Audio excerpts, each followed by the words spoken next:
Yesu ashimwe. Uyu munsi ndashima Imana cyane ko yongeye kutugirira ubuntu bwayo bwo kugira ngo twongere tuganire cyangwa se dusangire ijambo ry'Imana.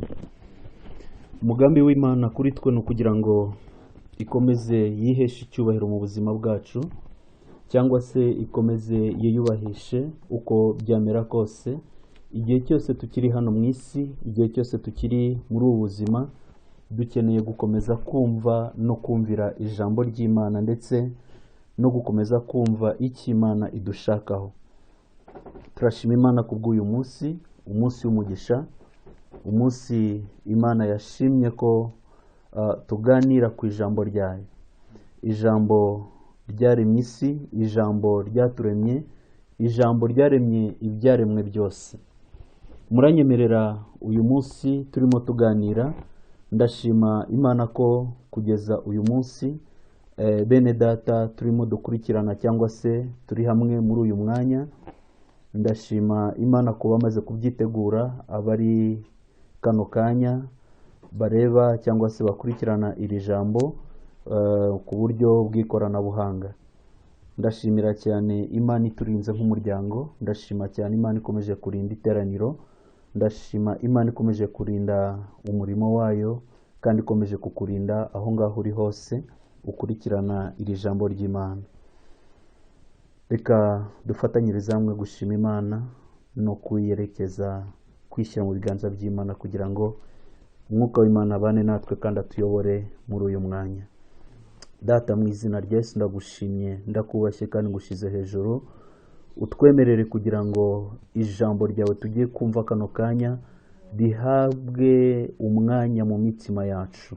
Ureke imbaraga z'umwuka wera zibashe gutuma ijambo ryawe rimanukira mu mitima yacu, rimanukira mu butaka bwiza butunganije, buribashe gutuma Mwami Imana imbuto z'iri jambo zera ari nyinshi kugira ngo tuguheshe icyubahiro. Reka rero amatwi yacu azibuke mu mwuka, imitima yacu imurikirwe kugira ngo tubashe gusobanukirwa.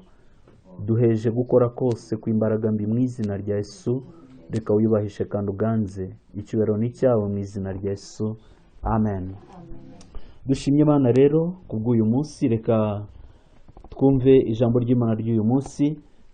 Ndatekereza ko turi mu bihe by'uko umukristo wese yagombye gushima Imana ndetse no kuyiha icyubahiro kubw'ubuzima ndetse imibereho turimo gucamo mu gihe turimo.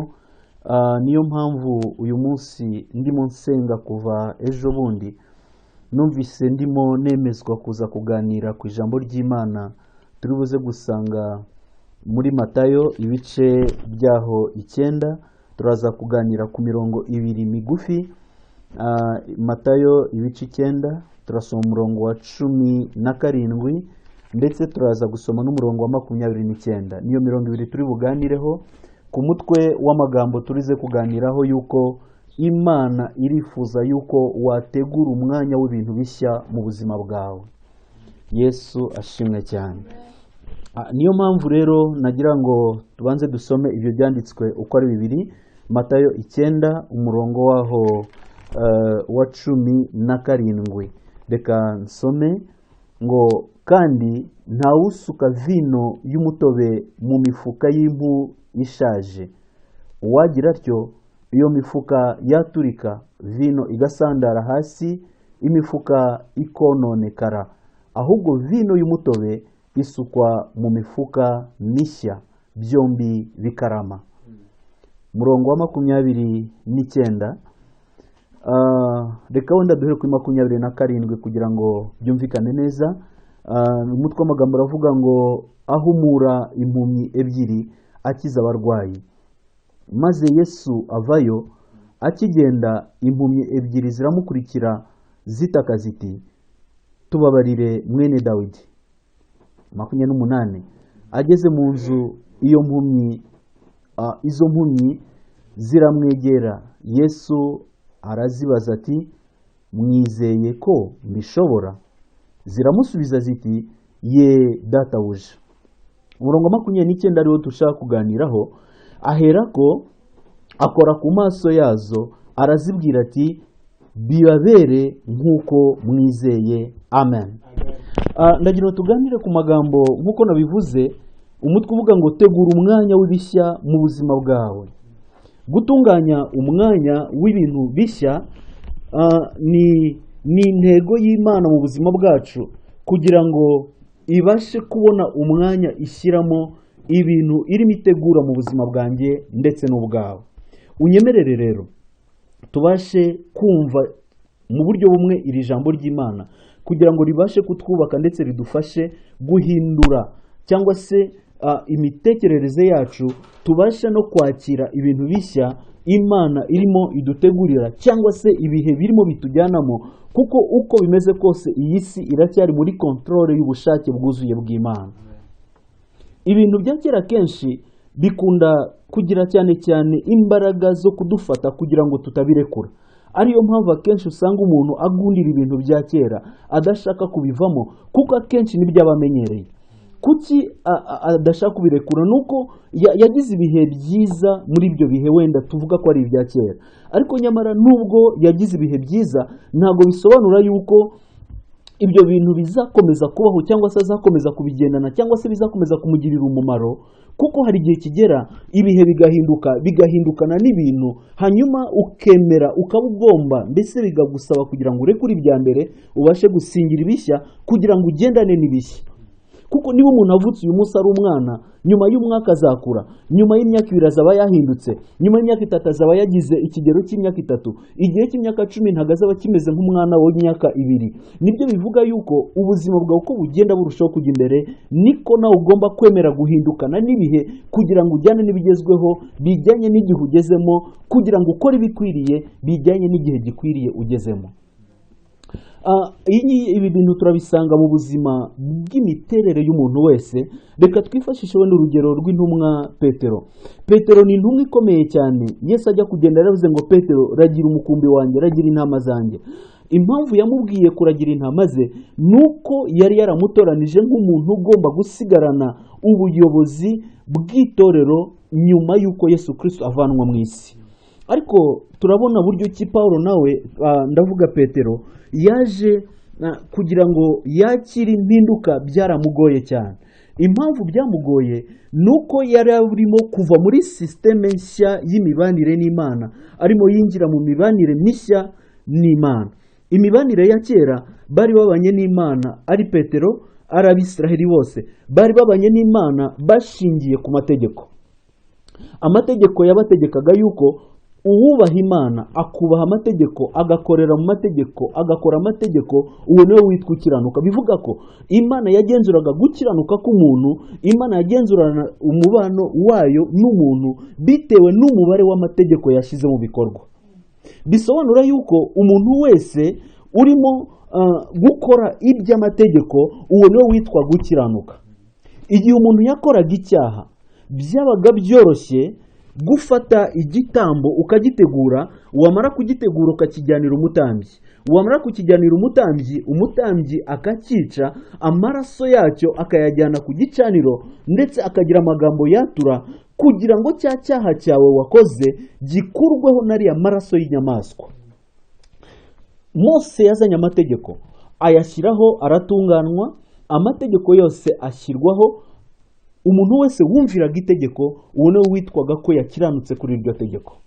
None barimo barahindurirwa, bavanywe muri systeme yo kumvira Imana bashingiye ku mategeko, bashyizwe muri systeme nshya ivuga yuko ukiranuka ni uwizera Yesu Kristo. Ntabwo umuntu ugikora icyaha agikenera kuzana igitambo cy'inka, cy'ikimasa, cy'intama, umwana w'intama, umwana w'ihene, kugira ngo abashe kubabarirwa ibyaha. Systeme yarahindutse burundu. Barimo babwirwa yuko amaraso Yesu Kristo yamenetse ku musaraba, ayo maraso ahagije kugira ngo yeze ibyaha byacu byose. Bari bamenyereye kuko z'icyaha ajyana amaraso y'umwana w'intama cyangwa se w'inyamaswa runaka, akameneka, yamara kumeneka uriya muntu arayabonye. Umutambyi hari ibyo akoze bigaragara. Barimo bavanwa muri systeme y'ibintu bifatika, barimo barajyanwa muri systeme yo kwizera gusa ibyo utarebesha amaso. icyo ni ikintu cyari kigoye imyumvire y'abantu abisiraheli muri icyo gihe, kuko bari bazi yuko imana yabo kuva mu gihe cya Mose imana ibana nabo bitewe n'amategeko bumviye.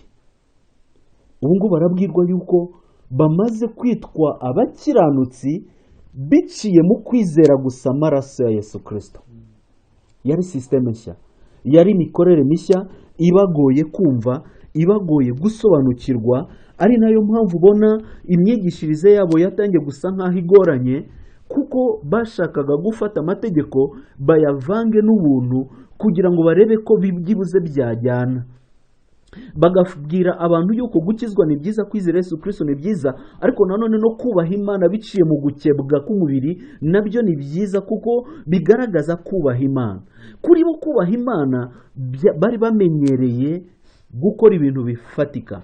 None uyu munsi ntabwo bagisabwa gukora ibintu bifatika, barabwirwa gusa ngo nibizere Kristo n'igitambo yatambye. Haleluya.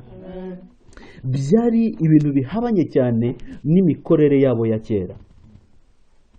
Byari ibintu bihabanye cyane n'uburyo bari bamenyereye. Ndagira wenda biroroshye cyane kuvuga ko abantu bari bagoranye wenda kumva cyangwa se gusobanukirwa, ariko ndagira ngo wishyire mu mwanya wabo. Ndagira ngo ufate ubu buryo wishyire mu mwanya w'Abisiraheli bari bamenyereye ubuzima bwabo bwose. Bavuye muri Egiputa ari byo babwirwa, bamaze imyaka 100 ari byo babwirwa, bamaze imyaka 1000 mu gihugu cy'Isiraheli ari byo babwirwa. None barimo babwirwa ngo noneho Imana yahinduye imikorere, ntabwo igishaka yuko mutamba ibitambo, irashaka ko mwizera igitambo kimwe cy'amaraso ya Yesu yamenetse, nicyo gisimbuye ibitambo byose. Ndagira ngo tubyumvikaneho, biragoye cyane. Ushobora kuba ubyuka gute, ariko byari byoroshye kubyumva kandi kubyizera. None se ni iki kibuze? Uyu munsi urabitekereza ko byoroshye, ariko ntabwo ariko bimeze, kuko bo bari mu bintu, sisiteme yabo yari ihindutse burundu. Yesu ashimwe cyane. Munyemere rero dutekereze aho Imana n'iki Imana irimo kutubwira. Turimo umutwe uvuga ngo Imana irashaka yuko utegura umwanya wo gushyiramo ibintu bishya. Abisiraheli byarabagoye kwakira imikorere mishya y'Imana, ariko natwe hari ibiryo birimo kutugora, kuko natwe ubwacu uretse n'Abisiraheli bamenyereye amategeko, natwe ubwacu tutari dufite amategeko, biracyatugora kwizera yuko icyaha cyawe cyababariwe cya gihe Yesu Kristo yamenaga amaraso ku musaraba. Biracyakugora, kuko n'uyu munsi ari abantu bagikora ibyaha bakumva yuko icyaha yakoze ahari bimusaba kubanza kwiyiriza n'ibindi kugira ngo abashe kukibabarirwa. Ariko nyamara ntabwo ariko ijambo ry'Imana ritubwira. Yesu ashimwe cyane. Iyo myumvire rero mishya niyo Imana irimo kutubwira uyu munsi, kugira ngo twemere dutegure imitima yacu. Turimo turajya mu bihe bishya, turajya mu bintu mikorere mishya, turajya mu bintu bitandukanye n'ibyo twakoreragamo mbere. Ndimo ndavuga ibintu bishya ukagira wenda ngo ni ibintu bitarimo byumvikana, ariko ndagira ngo utekereze nyuma y'ibi bihe ibintu bigiye guhinduka. Reka urebe buryo ki nyuma y'iyi korona hari ibintu bigiye guhinduka burundu. Ibyo bintu bigiye guhinduka bite? Imikorere igiye guhinduka, imisengere yarahindutse. Uyu munsi turimo turavugira kuri Instagram, ariko ntabwo ariko twe dusanzwe duterana. Uyu munsi turimo turakoresha Facebook live, uyu munsi barimo bakoresha YouTube live stream, ariko ntabwo ariko byari bisanzwe. Uyu munsi ni ku cyumweru, twagombye kuba turi mu materaniro, twagombye kuba turimo twitegura. Bamwe abaterana nyuma ya saa sita, abateranye mbere ya saa sita, ubu bari mu materaniro nk'ubu tuyarimo.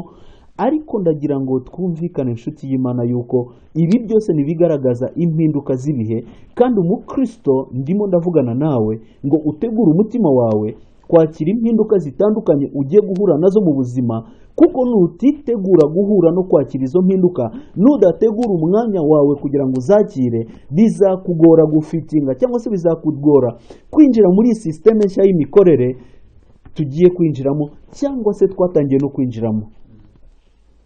Matayo 9:17 Yesu yabivuze neza, aravuga ngo biragoye cyane gufata vino inshya cyangwa se vino y'umutobe hanyuma ukayisuka mu mifuka ishaje. Imifuka ni container, ni ikintu babikagamo imitobe cyangwa se vino.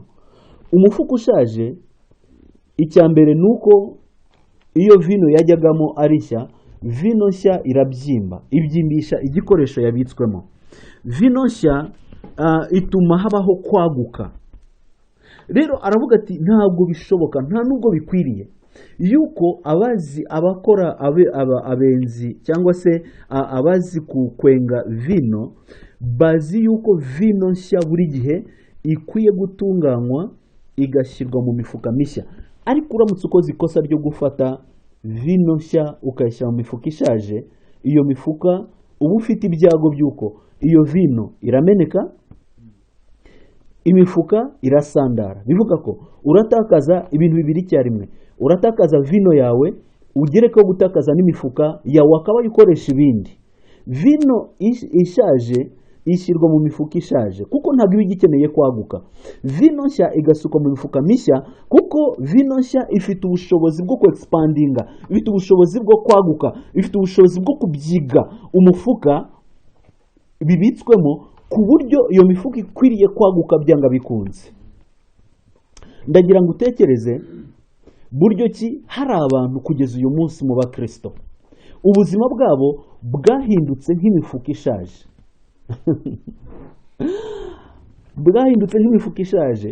Iyi mifuka ishaje iteye ite? Navuze ngo imifuka ishaje iba yarabyimbye ikagera ku musozo aho itagifite ahandi hantu na hato yakongera kubyimbira.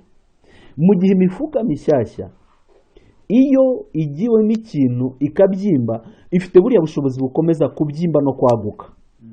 Ndabigereranya n'abantu kugeza uyu munsi bafite mu buzima bwabo bameze nk'imifuka y'impu zishaje.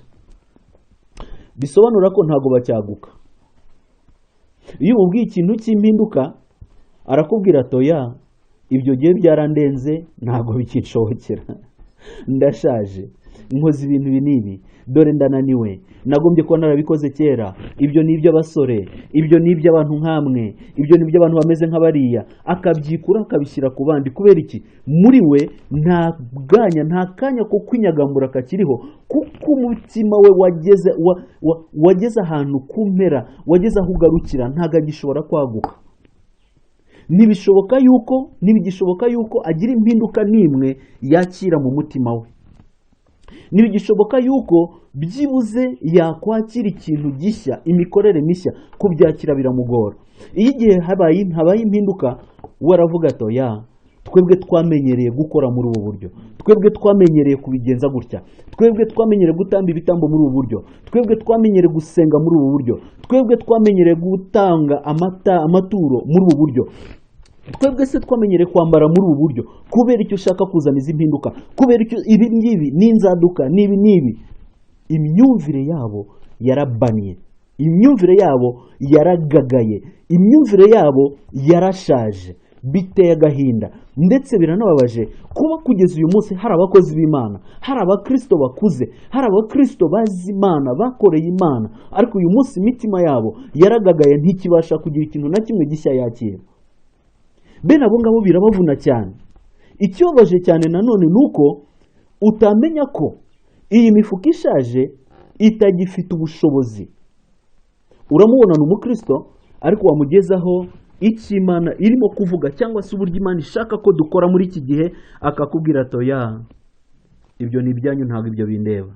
Oya, ibyo ngibyo ni ibyari amatorero, ntabwo twebwe bitureba. Hari amatorero yitwa afite imikorere y'abakonservateur ku buryo yumva ko imikorere runaka nta kigomba guhinduka, uko twamye dukora nuko, uko twahoze tubigenza nuko, akumva ko uko byahoze nuko. Ariko Yesu aravuga ngo abo ngabo bagereranyije n'imifuka ishaje. Ndakwinginze inshuti y'Imana uyu munsi uri mu bumvira ijambo ry'Imana, wowe turi hamwe, rinda umutima wawe ntuzigeraho ugereranywa n'umufuka ushaje. Umufuka ushaje nta kamaro uba ugifite, uretse kubika ibishaje nta gishya wakwakira. Imana irimo kuvugana natwe rero muri iki cyanditswe yuko birashoboka ko umugambi wayo ari uwo kutwagura. Birashoboka ko umugambi wayo ni uwo kunyagura, ni uwo kukwagura. Haleluya. Muri wowe iragusaba kugira imitekerereze mishya, iragusaba kugira imyumvire mishya. Ikibazo ni kimwe, nutekereza ko utazabishobora, uko niko kuri ntabwo uzabishobora. Nutekereza yuko utazagerayo, uko niko kuri ntabwo uzigera ugerayo. Nutekereza yuko ikibazo cyawe kiremereye cyane, uko niko kuri kizakuremerera. Nutekereza yuko wowe bitakure butabasha kubikora, bitashoboka yuko wabigeraho, niko bimeze, ntabwo uzabigeraho. Urimo gushyira imbago ku buzima bwawe, urimo kwilimitinga wowe ubwawe, urimo kubuzi gukora kw'Imana mu buzima bwawe, urimo guhagarika imigisha yawe.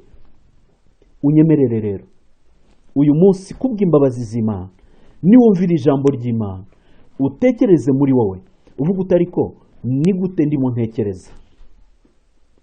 Imana ifite ubushobozi n'imbaraga nyinshi zishoboka.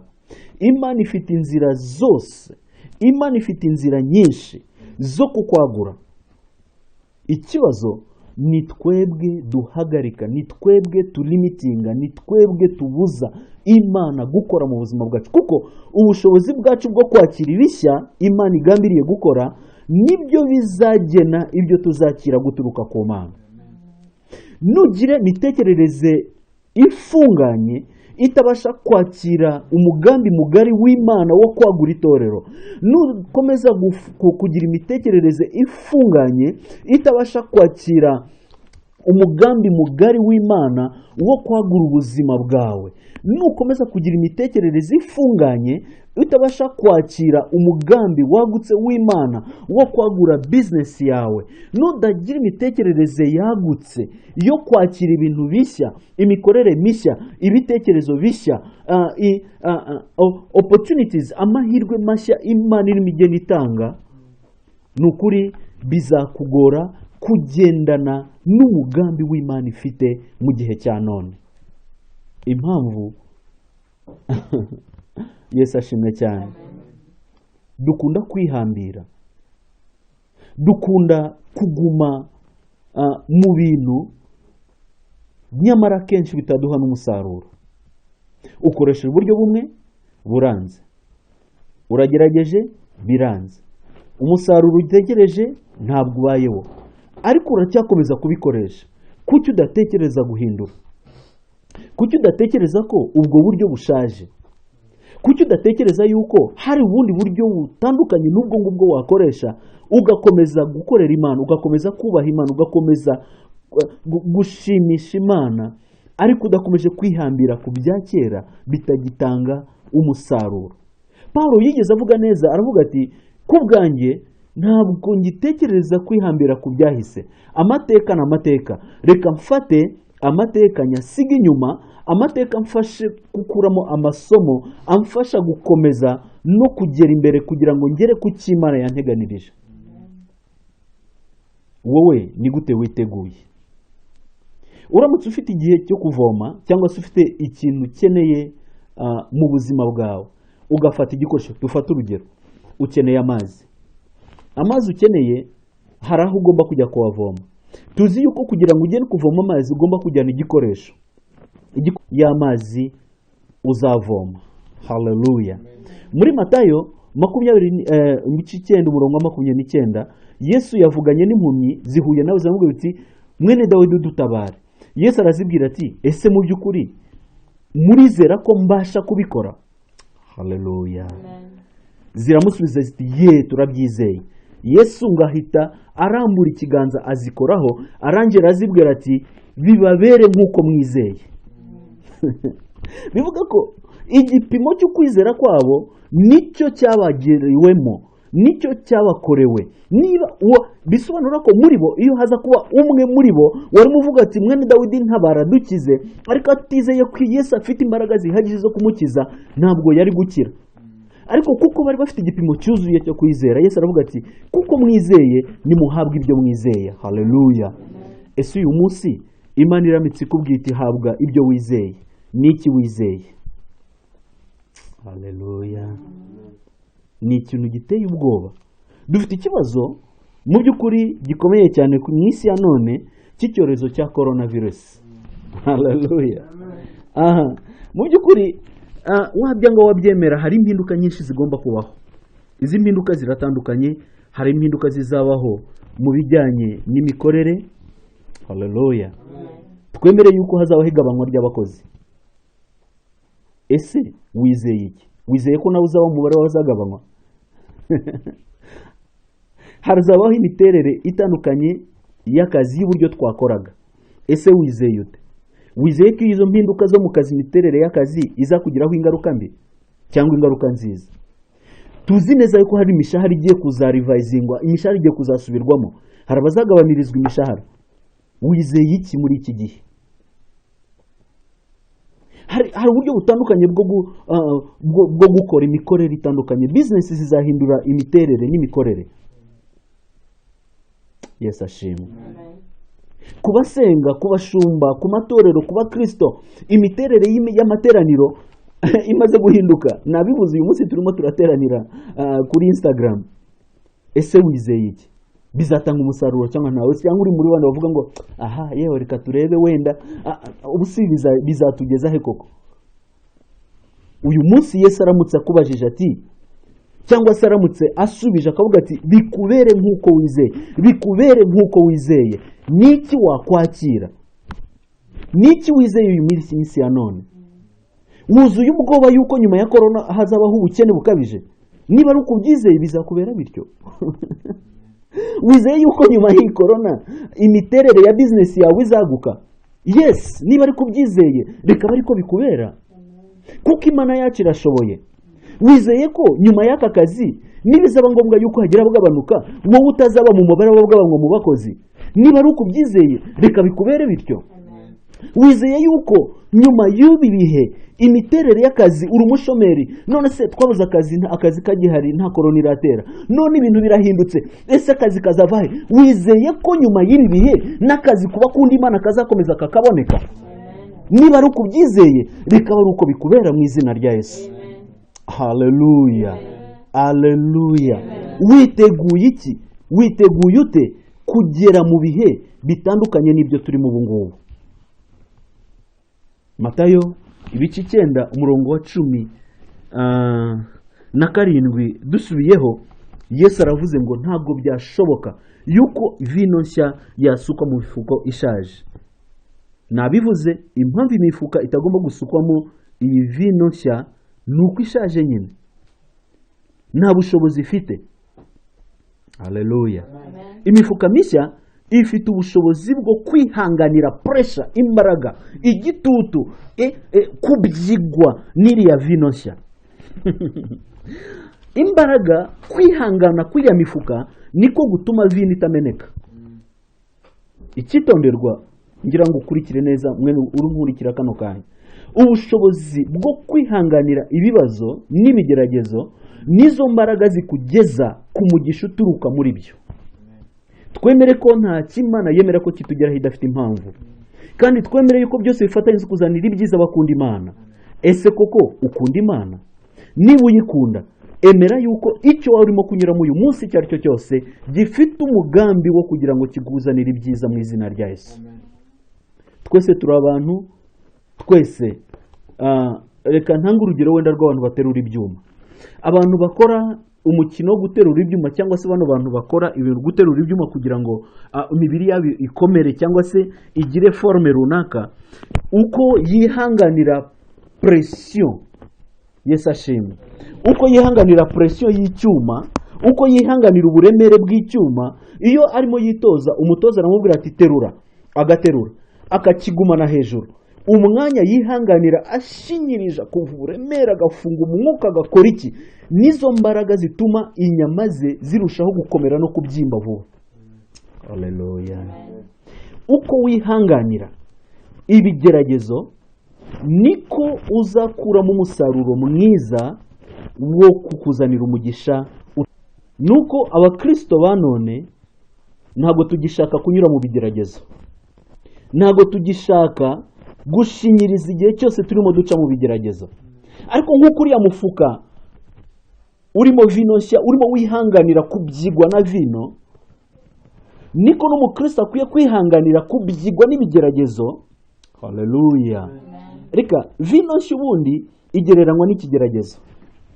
Yesu ashimwe. Iyo irimo kubyiga umufuka, ni cya gihe umukristo barimo kubyigwa n'ibibazo, arimo ataka, arimo avuga ati bana yanjye we bimeze bite, ariko ndakunyinze niba uri mu kibazo kimeze gite uyu munsi wa none, pressure waba uriho iyo ari yo yose, menya ko iyo pressure Imana ifasha kuyihinduramo ibyiza byawe. Ibigeragezo nanone ni impinduka ziba mu buzima bwacu. Akenshi impinduka ntago ziba nziza, nta nubwo zinezeza buri gihe kuko zizana impinduka nyine, ziri n'ibintu bishya bikubayeho ntigeze ubibamo. Ntabwo nigeze mba ngera muri iyi myaka ngezemo, niyo nshuro ya mbere nyigezemo, ariko ndimo ndabona ibintu bishya muri iyi myaka ndimo ntigeze mbona mu myaka yahise. Uko niko n'ibintu bishya bije mu buzima uba usabwa kwihanganira, cyangwa se ukaba uteguye umutima wawe kwakira ibintu bishya bigiye kubaho. Ubwo nibwo buryo bwonyine buzatuma ubona umusaruro mwiza uturuka muri ibigeragezo urimo kunyuramo. Ndimo ndakubwira ngo utegura umutima wawe kwakira ibintu bishya. Emera kurekura ibya kera, rekura imikorere ya kera, atari uko ari mibi yose. Rekura ibya kera, reka imisengere ya kera nubwo atari mibi, ariko nuko impamvu ugomba kubirekura nuko nyine igihe cy'ibishya kirageze. Emera wakira ibishya, emera wakira imikorere mishya, emera wakira imigendere mishya, emera wakira ukwizera gushya, emera wekire imikorere mishya. Haleluya.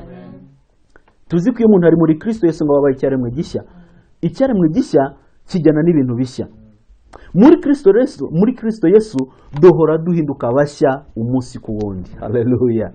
Duhora duhinduka bashya mu mikorere, mu migendere, mu mitekerereze. Reka ngusabe uyu munsi ndimo nsoza uhindura imitekerereze yawe. Reka imitekerereze yawe yemere kwaguka. Imitekerereze yawe yemere kwakira ibintu bishya. Haleluya. Reka ibyakera ubyihorere, nubwo atari byose ngusaba kureka. Gira ibyo ureka kugira ngo ubone uburyo wakira. Mu by'ukuri iyo umuntu agiye kwakira ikintu mu biganza bye, iyo hari icyo gipfumbatije ntabwo abasha kwakira ikindi kintu. Biragusaba kubanza kurekura kimwe kugira ngo ubone kwakira ikindi. Yesu ashimwe. Turasabwa guhinduka mu mitekerereze yacu, turasabwa guhinduka mu myumvire yacu, turasabwa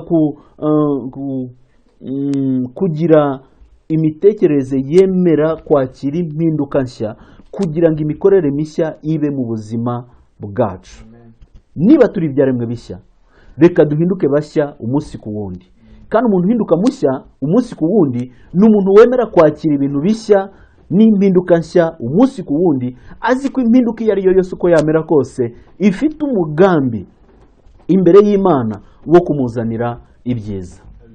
Nkwifurije kubona ibyiza mu bihe biri imbere, nkwifurije kubona ibyiza mu mpinduka turimo kujyamo, nkwifurije kwaguka, nkwifurije gukomera, ariko reka ngusabe ukwizera kwawe, kwizere ko Imana ishobora byose ari iri ku ruhande rwacu.